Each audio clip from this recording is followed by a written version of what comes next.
So hello mga kasama, nandito na naman ako at nandito na naman tayo kasama ko. Meron tayo ditong Samsung Wobble, yung inverter na. Ano kasi yan, may tagas. Pag nagre-refill, tumatapon lang doon sa drain niya. Refill tayo, nag-refill. Ngayon, tumatapon nga lang yung nire-refill ko. Yung nire-refill ko, tinatapon lang niya. So, hindi siya makakapag-wash. Tapon lang ng tapon talaga yung tubig pag ganyan.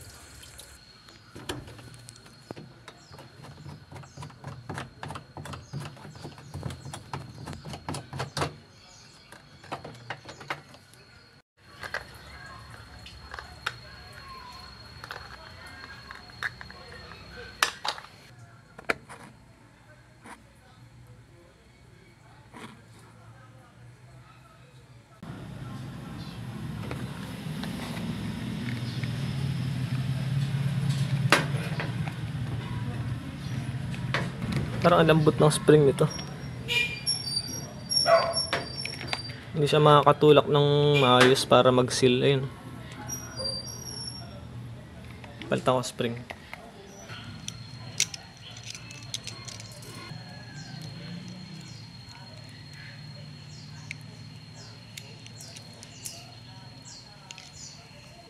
Ito mas malaki to. Tsaka mas malakas tumulak. Pang drain talaga yung spring na yan. Labit ka muna.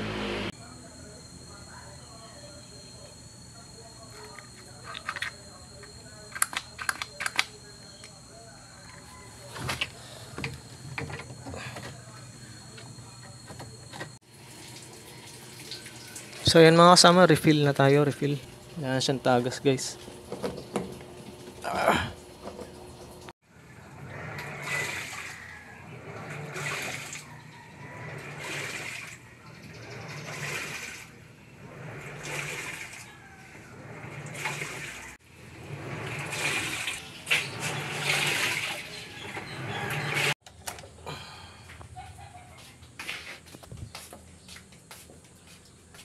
Ay,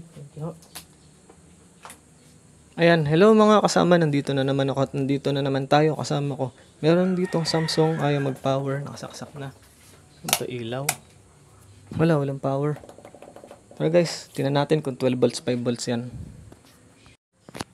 Wala sa ilaw. Ayan guys, kinalawang na oh. Wala na yung tornilyo ho, ayun, kinalawang na, nilamon na ng kalawang. Ayan, may ilaw, okay naman po, liwanag naman. Yan, ito. Di okay lang po kahit magingay. Nakamute lang naman to. So, ito yung power supply niya. Ito yan. 12 volts, 5 volts, 220, 12 volts, 5 volts. Ito. Tingnan natin kung may voltahe. Magsusukat tayo. Masaksak natin. Magsusukat tayo. Wait lang. Ang natin tester. Lalo. What is the wrong? Ayan. Yun na yun. Dito. Okay na. Set up na. Saksak natin. Magsukat tayong voltahe.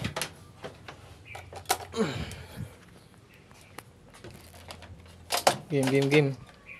Patayin ko na lang, magsusukat lang ng voltahe, tapos update ko kayo. Ayun guys, nagsukat ako ng voltahe, wala. 0. Pero malamang meron to, 220. Teka, tingnan natin. Itong isa, 220 to.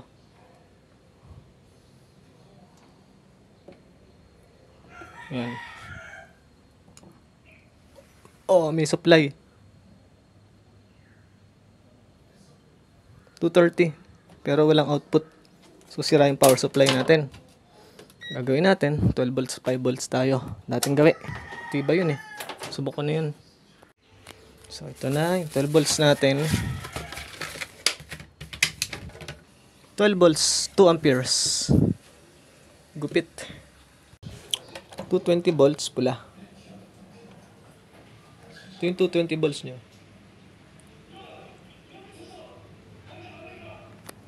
Yan. Yun yung input. Pumasok siya dito sa 12 volts adapter natin na binaltan ko. Sa output siya 12 volts. Yan. Out niya 12 volts. Pinasok ko siya sa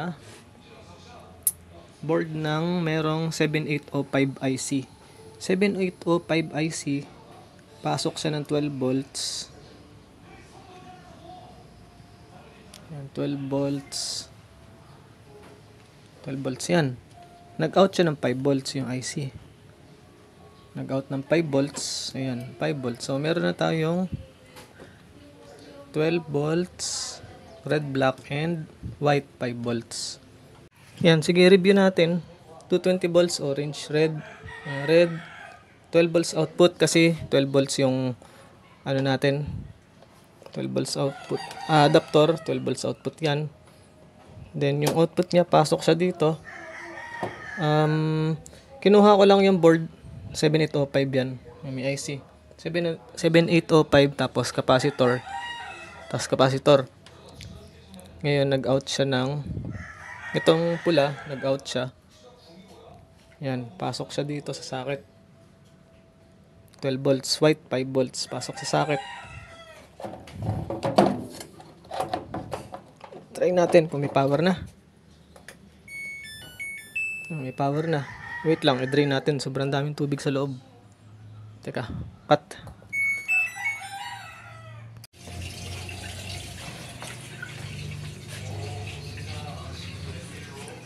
So yan mga kasama, okay na yung unit, no? Power Samsung. Samsung din yung kanina.